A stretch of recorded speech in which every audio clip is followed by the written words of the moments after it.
Hello and welcome back to It's Millie Making, where I'm Millie, and this is a space where I talk about the past, present, and future of my making, mostly knitting. Today's video is a yarn haul and ideas video. So I was partly inspired by Handmade & Co., who recently published a video about all the yarn her sister bought back for her from Copenhagen, and she shared different pattern ideas with the yarn, and I really liked this concept. Plus, I have acquired a lot of yarn over the last month, and if I put this at the end of a podcast, it would just make the podcast episode way too long. So here is a dedicated video to that instead.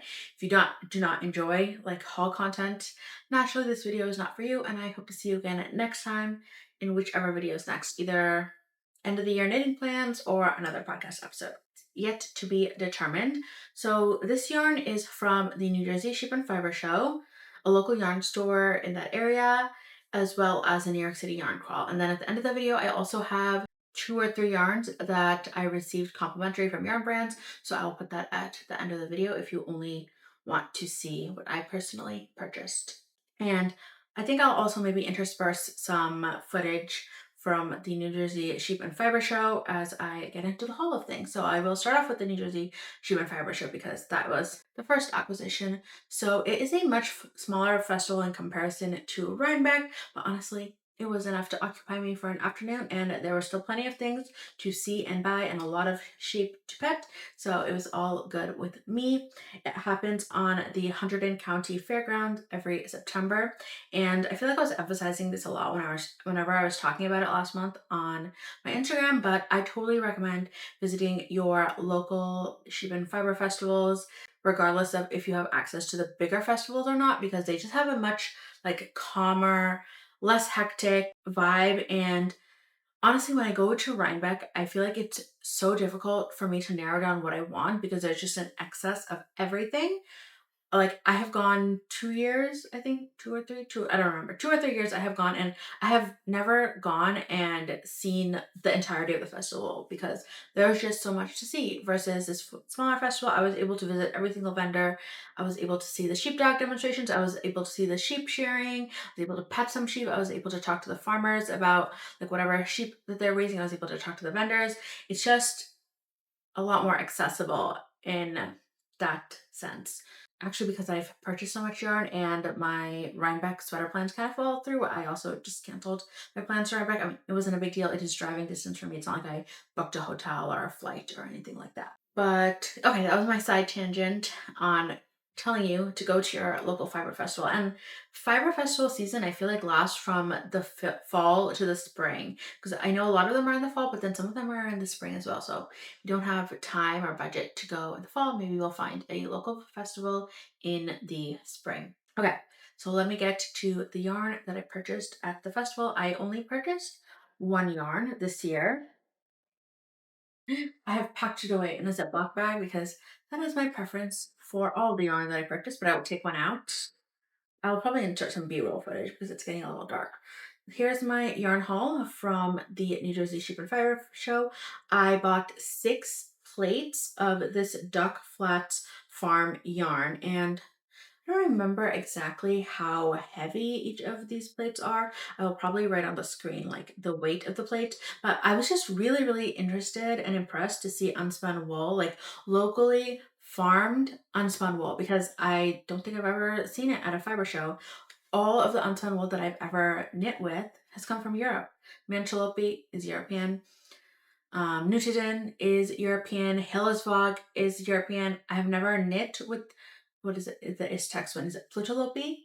I've never knit with that, but that is European as well. So it's very, very cool to see some locally produced unspun wool. And this comes from Duck Flats Farm in Flemington. So their primary flock is Finn sheep, and then I know they also have Kashgora goats, and I think one other animal primarily, but they had a ton of different yarn bases and the natural colors of the sheep, which I love. These unspun plates in particular came in this creamy color and this this dark brown color. At least that was the colors that were there when I went. I went Sunday afternoon, just towards the end of the festival, and these were also so affordable. Each of these plates I think was only $6. So I basically got more than a sweater quantity for $30 because I bought 5 of these plates. I think in total, I bought 500 grams, I want to say. So I guess maybe each of these plates is 100 grams.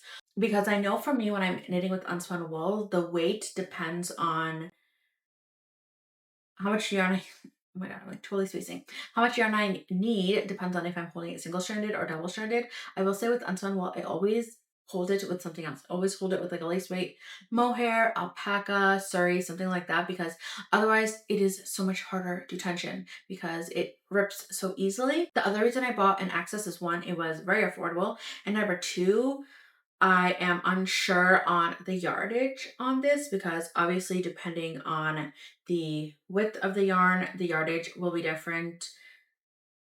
And I've never knit with this particular unspun wool base before. But in general, I feel like with my unspun wool project, I use anywhere from 250 to 300 grams when I hold it single-stranded. So with 500 grams, I should be able to hold it single or double-stranded, depending what I want to make. And did I mention this is 100% fin sheep, which is it feels like quite fluffy to me. I think the only other fin sheep wool that I've like really handled is Tuco wool, which I think is also fin sheep. I actually also did purchase some yarn from this vendor last year, but I have not. So I can't exactly predict how it will act, but just from like looking at it and like touching the strands a little bit, it does look like it is quite a fluffy yarn. And when I posted this yarn on Instagram, I got a comment suggesting like, oh, you should totally hold it with a single strand of lace weight alpaca instead of a mohair, so you don't lose like the fluffiness of this fin sheep wool. And I totally agree with this person. So my plan is to get an undyed strand of alpaca, either the Isayer one, which is like I think alpaca 1, or the Sanascarn alpaca Volgatrod. I actually do have mm, two whips-ish on the needles. One is the Cookie the Knitter cardigan. I cast it on in the spring. So I have that project has the Sandiscarn one, and then my Advent project from 2023, which I think I'm going to frog, has the Isayer alpaca one. So I don't know which of those lace weight alpacas I prefer. Maybe I will actually end up knitting this yarn for that. And as for what I want this yarn to be, I feel like a cream yarn is just so versatile. I don't actually think I have a plain stockinette cream sweater, but because I have so much of this yarn, I don't not think that's what this will become. I plan on knitting something cabled with this. Now, if you have been following me for quite some time, you may know the Hannah sweater by Junko Okamoto is like one of my dream knits, and I talk about it every single time I make a knitting plans video. And I do already have some yarn for that in stash, which is Brooklyn Tweed Shelter. However, this year Brooklyn Tweed stopped yarn production, and I did buy enough yarn for this pattern, but there's still like a little bit of me that is paranoid that I will run out of yarn, and because this yarn is no longer in production, I will not be able to get any more. So because of that, this yarn is up for contention for this project, because I know this is also a special yarn, but I bought such an excess of it, knock on wood, that hopefully I would have enough for that project. So if it does not become option number 1, which is the Hannah sweater by Junko Okamoto, option number 2 is the Moby sweater by Petite Knit. Like, I know this sweater has been made so many times, and I know there's so many newer like cable sweater pattern designs that have come out since then, but I bought this pattern as soon as it came out, and even like I think it's at least been like 2 years since it was published, it's still sitting in my mind. I think it's just such a classic cable design. And also, one thing I'm coming to realize about myself is I thought I enjoyed knitting cables, but I don't think I enjoy knitting cables as much as I thought I did, because I feel like cable patterns just take me so much longer than colorwork patterns. So I find myself gravitating more towards knitting colorwork. But then in terms of what I want to wear, I feel like I want to wear cabled patterns more than I want to wear my colorwork knits. So it's trying to find like a happy balance between cable patterns that are interesting to look at and interesting to knit, but not so like overly complicated that I don't feel like working on them. Because the Cookie the Knitter pattern, oh no, I remember the name, the Sibylla cardigan, I cast it on in the spring with some Nora yarn and that Sandiscarn alpaca Folgatron, and this is actually technically option number 3 for this yarn. I'm unsure if I want to continue with this yarn combination or frog it, and like I said, I'll just have to see. That pattern is also quite complex. Like looking at it, it looks like looking at it, it looks like a pretty standard cable design. But then when I started knitting it, I realized it's actually quite a complex cable because so when I'm knitting a cabled pattern, I like putting stitch markers to demark like where each cable goes. So like for these four stitches that are in a cable, I'll put like two same colored stitch markers, and then that's basically how I keep track of like which stitches are being cabled. But the way that this cabling pattern goes, you are doing different cables on different rows for different stitches. So it's not quite as straightforward. And I mean, I barely got started on this pattern. Maybe the more I would knit it, the more I would get into a zone with it. But that was a huge tangent on that pattern. But yes, that is option number 3. So option number 1 is the Anna sweater. Option number 2 is the Moby sweater by Petite Knit. And option number 3 is the Sibylla cardigan by Cookie the Knitter. Now all 3 of these patterns, I technically have 3 different gauges. However, because of the flexibility of unspun wool, I think they would work for any of these gauges. And then option number 3 is the Dagmar jacket. This is another one that I feel like has been very, very popular over the past year. And it does seem a little bit of a slog to knit. But again, I think it's just so stunning and classic looking. And I love the crew neck neckline on that cardigan. And it would look so good in a cream. But then again, I also have some hot pink pure gint in my stash that I think could also look good with a Dagmar jacket. So who knows? Everything is up in the air. Everything has possibilities. And I've been talking for how long? I've been talking for 12 minutes and I'm only on yarn number 2. So let's move on to yarn number, oh no, I'm only on yarn number 1. Let's move on to yarn number 2 and 3. So that was my only yarn purchase from the New Jersey Sheep and Festival, the New Jersey Sheep and Fiber Show. I also did buy some vintage buttons, which I will insert a picture on the screen. I love visiting the button vendor at Rhinebeck and VKL and New Jersey Sheep and Fiber Show. I think the vendor at VKL and Rhinebeck are the same person, and the person at the New Jersey Fiber Show is different, and I find that her prices are a bit more affordable than Rhinebeck, which is nice. So I got these casein buttons. They're made out of a milk protein and I'm absolutely obsessed with them. One is in like it looks like a dog or like a terrier, and then one is in a fish shape. And the fish one is like my take on fish girl fall, fish girl autumn. I like some of the fish patterns, but I don't know if I would actually enjoy wearing them. So this is like my dipping my toes into fish girl fall. And then the next 2 yarns I bought from a local yarn store in New Hope, Pennsylvania. So where the New Jersey Sheep and Fiber Festival is, it is right on the border of New Jersey and Pennsylvania. Like it was, I think, less than a 20-minute drive down one road, and I was out to this yarn store in New Hope, which is called Twist Knitting and Spinning. It was my first time going there. My cousin had given me a gift card for my birthday last year, and I had just been saving it and saving it. So I was like, okay, I'm in the area. Let me go to this yarn store.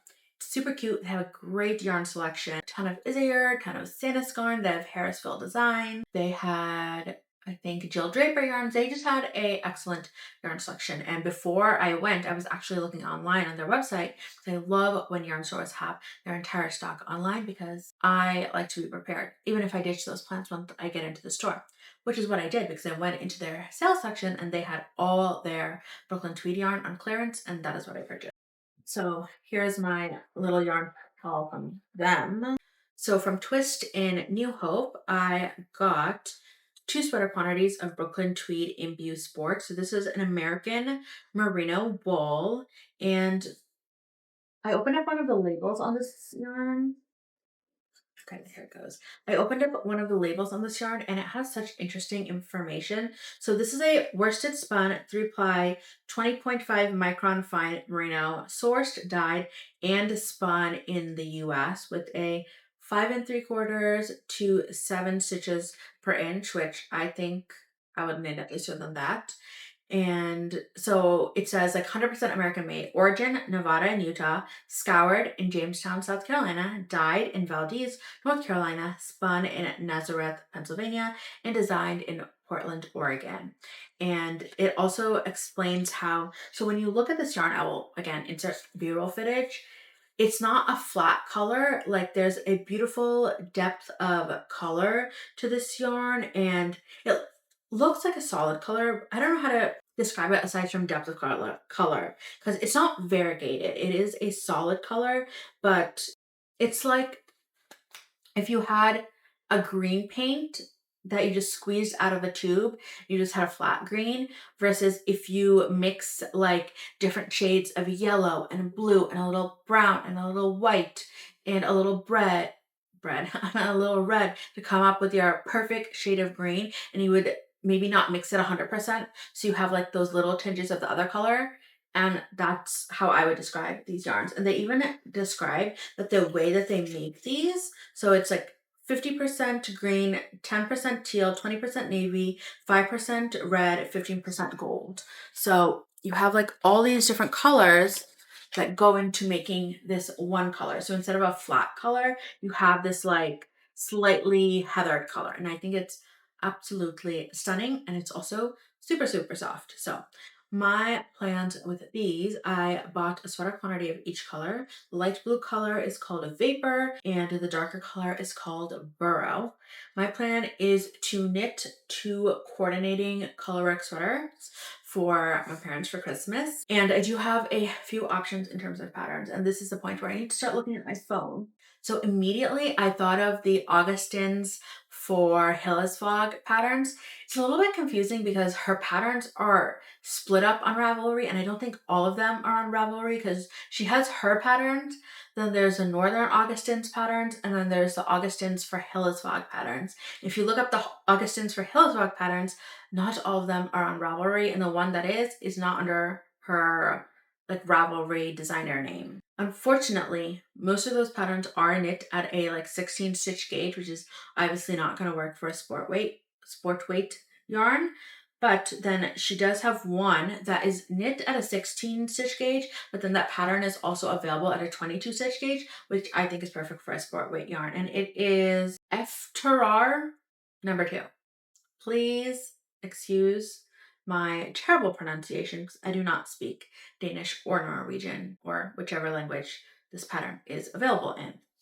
And I really, really love the look of this pattern. So it has this like collarwork yoke, and then it has a collarwork motif going into the body. And it's not, what do they call it? Lice motif? When it's just the dots. I don't think this is lice because it has, oh my God, I'm gonna be so embarrassed if I keep saying lice. It's not even called lice. This has a different repeating motif.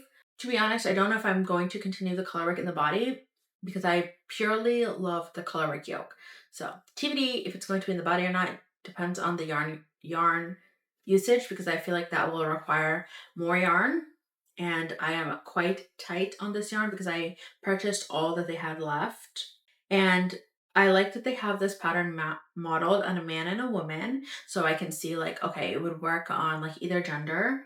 And not that clothing is inherently gendered or that there's 2 genders only. Like people can feel free to express themselves in any way they desire. Just want to put that out there. But I do like that it shows it on 2 different genders, so I can see what it would look like on my mom and my dad. And the language is a little bit unclear how different the 2 patterns are.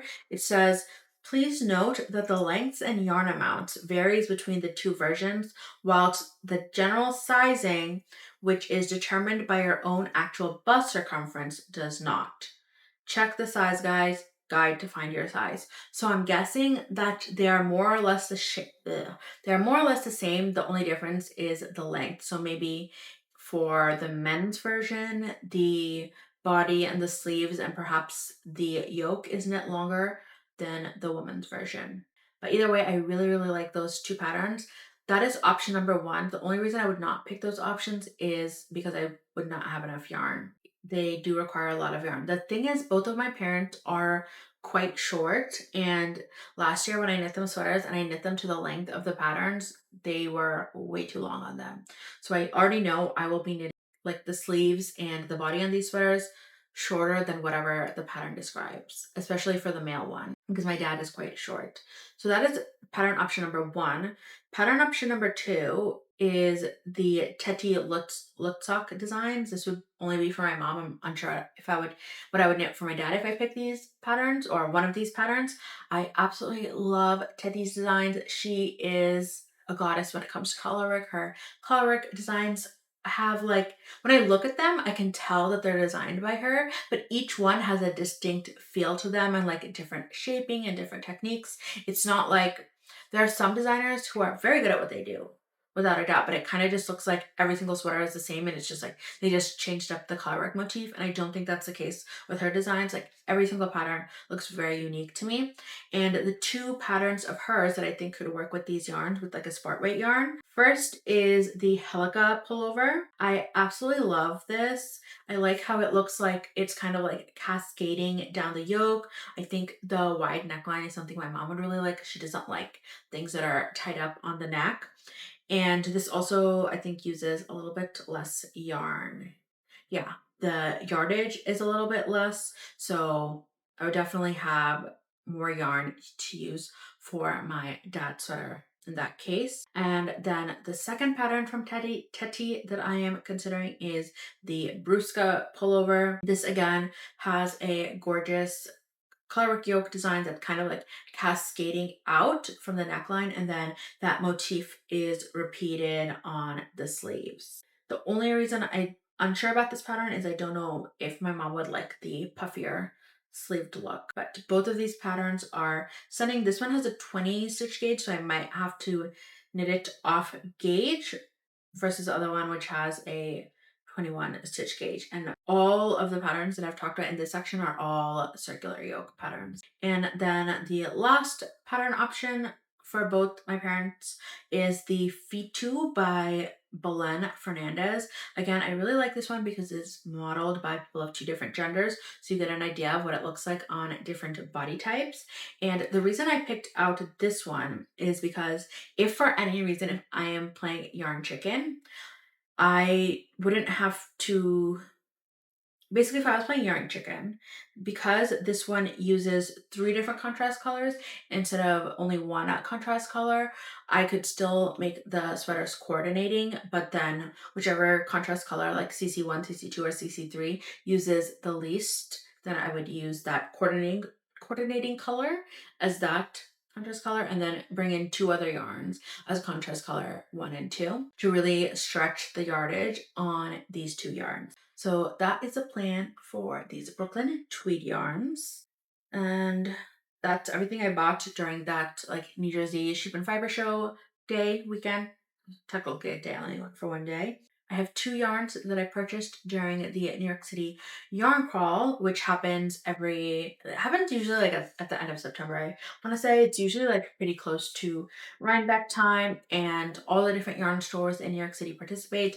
I like that on their website, they have a page that will tell you like what each store is like offering in terms of discounts or specials or whatever. And I had not been planning on attending or like participating during this year's yarn crawl, but I happened to be in the city anyways, and I was in the neighborhood of one of the stores, so how could I resist stopping by? And also they're the only store that had a 20% off store-wide discount, so it's kind of meant to be because I love a good deal.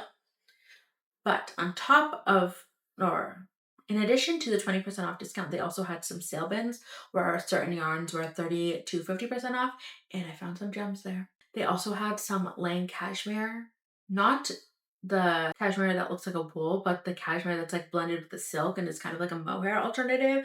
And I was very tempted by that, but I didn't have any specific project in mind, and it was still kind of pricey. So I resisted that. So pat on the back for me for not totally impulse shopping. I didn't even mention the store name, did I? So the yarn store I went to is Annie & Co., which is a needlepoint and yarn store. And low-key, I feel like they're kind of underrated. Like whenever I see people visiting New York City, they don't go here. Maybe because it's like a little bit out of the way. It's not in a so-called like trendy area. However, if you like visiting the museums in New York City, it's not that far from Museum Mile. because I think it's like on 92nd Street on the Upper East Side. And I totally think it's worth a visit. They have a great yarn selection. They don't have as many hand-dyed yarns, but they have so many commercial yarns, and they have like the entire color range for a lot of yarns. Like they have Cascade Heritage, they have so many colors. They have a ton of Noro, they have a lot of Juniper Moon Farms. I wasn't looking at the hand-dyed yarn, but I feel like in the past they would also have a lot of hedgehog fibers. I do think they still might have a decent amount of hedgehog fibers. They have a lot of cotton yarns, but if you're looking for more affordable yarns compared to like everything that is in like every single yarn store in the city, I feel like they are your best bet. Also, I think like certain yarns are maybe variable by stores, and obviously like having a storefront in New York City is quite expensive. So I found that sometimes in the stores in the city, the yarns will be a little bit more expensive than if I were to purchase them online or from a local yarn store, not in the city, like in Long Island or New Jersey or Pennsylvania, Connecticut, yada, yada, yada. But I feel like the prices at Annie & Co. are basically exactly the same as what I would be paying if I were to purchase them elsewhere. My little spiel on them. So I did go to the sale bins and I got 2 different yarns. Hopefully this is a little bit brighter. I ended up getting 3 skeins of Noro Madara in colorway number 13 Sakura. And it's this stunning hot pinky purple color. I love the Madara base. It's one of their like tweedier bases, and it has like darker shades of pink, lighter shades of pink, some red, and some black spun into it, and it's such a beautiful yarn. So each one is 100 grams, 200 meters. It's a 60% wool, 30% silk, and 10% alpaca blend. Very, very luxurious, and it was a great deal. If they had a sweater quantity, I honestly could have made a sweater out of it, but they did not. So I was with my parents and I asked my mom like, oh, do you like this color? And I was looking at like Ravelry projects with this color, and somebody made a vest and she really liked the vest. So she's like, okay, you can knit a vest for me in this color. So then we started looking at projects or looking at pattern ideas, and she really liked the look of the novice slipover. I believe that's the name. Yeah, because I don't think Petite Knit uses the word vest. I feel like vest is very American. It's the novice, whatever the vest version is, novice slipover, novice vest, and it's like very classic and clean looking. And she wants this to be the main color and then use some sort of contrast color for the ribbing. So I was looking at Noro Silk Garden Solo because it's also a worsted weight Noro yarn, so it has that same kind of like thick and thin slubby texture, so I think it'll match the vibe. And I was thinking either like a dark brownish color could look good, or maybe a darker purpley color would look good. I don't think I want to go lighter. I do think I want whatever color I end up choosing, I think I want it to be darker than this for the ribbing. Alternatively, I thought maybe this texture would be more highlighted if I used a like standard yarn for the ribbing. So TBD on that. I'm 90% sure I'm going to knit the novice slipover, but just to make sure, I had to look through vest options in this similar like gauge that I could get with this. And I did find 2 other options that were interesting to me. First is the zipper slipover by Petite Knit. Like I didn't even know this was a pattern. I feel like so many people knit the zipper sweater and the zipper sweater man. I didn't realize there was a slipover version as well. It has quite a chunky collar, but because you can like zip it down and fold it out, I feel like it looks really like sleek, and it would be a great layering piece for the winter, I think. So that is one option. And then option number 2 is the White Mountains light sweater, or maybe the White Mountain sweater. It really depends on my gauge with this yarn. So this says it has 15 to 17 and then 22 to 24. Oh, maybe. Okay, so I think 15 to 17 is the stitch gauge and 22 to 24 is a row gauge. Yeah. So I believe the White Mountains sweater has a 14 stitch gauge and White Mountains light has an 18 stitch gauge. So depending on how I would feel like knitting this, I could knit either of those patterns to be a vest. I have knit the White Mountain sweater a few times and I really like the pattern. It does have quite a wide neckline, which I think could work for a vest. And the compound raglan shaping is really nice. And because it is a raglan, you get just like the teeniest hint of a sleeve in a vest with that pattern. So that was yarn number 1 from the New York City Yarn Crawl. And then, because I got something for my mom, I also had to get something for my dad. So I had asked him if he wants a pair of knit socks. So I took him to the Royal Cascade Heritage and I showed him, like, they have all these colors, like, do you want me to knit you a pair of socks? Because before, when he's like seen me knitting socks or I'm wearing my knit socks, he's like, oh my God, wool socks, like, it seemed like he was something he was very interested in. But then when we were there, he was like, oh no, I don't know if I'll wear them. Like, I don't want it to be a waste. So I was like, okay, do you want something else? Like, do you want a hat? And he's like, okay, yes, I will wear a hat. And I asked him, do you want a solid color or do you want something that has do you want something that has like a little variation, that has like little bits of other colors? And he's like, okay, I like the variation. So they had a Murky Depths trunk show. So we looked through there and that was included in the 20% off. And then they also had some Murky Depths yarn on, I think, like 30% off sale in the sale bins. So he ended up liking one of the colors in the sale bins. So this is on the Triton MCN base, which is an 80% superwash merino, 10% cashmere, 10% nylon, 231 yards for 100 grams, and the color is for Beatrice. It is this really, really lovely, like, dark blue color, but it's a variegated dark blue, so it has like different shades of blue in it, and then there's also like not white because it has still been dyed, but there's like also like little blips of light blue.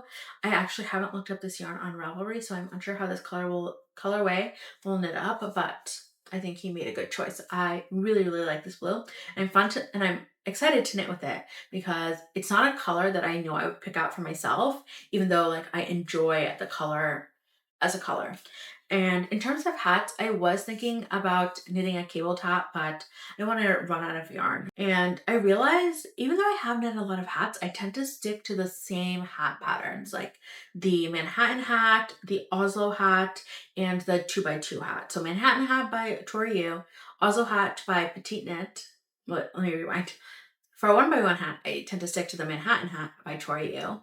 For a stockinette hat, I tend to stick to the Oslo hat by Petite Knit. And for a 2x2 hat, I tend to stick to the 2x2 by Anne Gagnon. And I feel like once you knit one hat, you kind of like understand hat construction, and it's very easy to adjust your gauge for whichever pattern. I thought, instead of knitting a pattern I've already knit, let me look at like the new hat patterns. And I found this one designer who just popped up on Ravelry in June, and she has a ton of free hat patterns and they all look so good. I'm so impressed. Literally, I think I'm making it like my winter's goal. Like, a possible winter goal is just to knit a ton of her hat patterns, because I like that she has like these very classic and simple hat patterns, but then there's like something interesting in the shaping or something interesting in the honestly, it's mostly the shaping. The crown shaping is what makes a hat different from another hat, in my opinion. And I think she just uses a lot of different interesting crown shaping techniques. And all her hats are knit with DK weight wool. They seem to use like 100 grams of DK weight wool for the most part. That's perfect for this lone skein of yarn. So let me find the ones that I was particularly interested in. So the ones that interest me the most, first is the Lost in Dunes hat.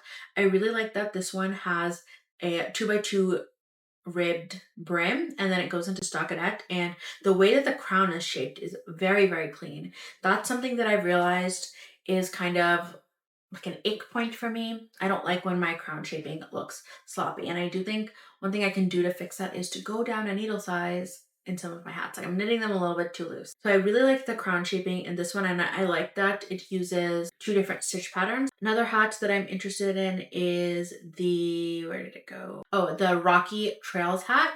So this is a 2x2 hat, but the way that the crown shaping is done looks very, very clean. Okay, so the way that the crown shaping on the 2x2 hat, as well as, what is it, Petite Knits, either the weekend hat or the hipster hat, the one that's a 2x2 rib, the way that the rib converges, it's on one row of knit stitches. I mean, it's a 2-stitch row, but it's like a singular column, right? Whereas this Rocky Trails hat, it looks like it has 2 knit stitches. Is it a 2x2 or is it I don't know, whatever columns it has, let's say, looks like it has 2 columns as opposed to 1. I don't think I've seen that construction before, and it looks quite neat. So I like that. And then there's also the sweet marzipan hat, which has very neat crown shaping, and that is a 1x1 ribbed hat, and similar to that Rocky Trails hat, it also has like multiple columns going into the crown shaping, which I like the look of. Basically, I'm very, very impressed with like the wide breadth of hat designs from this designer. And I like the way that she photographs them. They're like very clean to see the hat shaping. So oddly enough, a lot of times when hat designs are only shown on heads, it's hard to see the crown shaping. That is like my main point of interest in a plain hat. That is my little spiel on all the different hat patterns by this one designer, Celeste Knitwear. I am officially a Celeste Knitwear fangirl, so catch me making more of her hats this year. She has 1, 2, 3, 4, 5, 6, 7, 8, 9, 10, 11, 12, 13, 14, 15 different free hat patterns. Okay, so that is a wrap on this video. As I said, this is a ton of yarn, and part of the reason I will not be going to Rhinebeck this year because I don't really need any more yarn temptations. But I'm happy to say I do have plans for most of this yarn, and I'm really hoping to cast on with a lot of it. The hat will probably be my next cast on because I need a small portable project. If you enjoy this video, please feel free to follow along and give it a like. Like I said, my next videos are going to be a podcast, and I would love to make an end of the year knitting plans video. We'll see when that happens. And as always, I would love to know what you are working on while watching this video, because I'm nosy and I like to know what other people are making. Maybe I want to make what you are making. I want to be influenced by your makes. Okay, that's truly all I have to say. Thank you so much for watching. Happy knitting, happy making. Hope to see you again next time. Bye.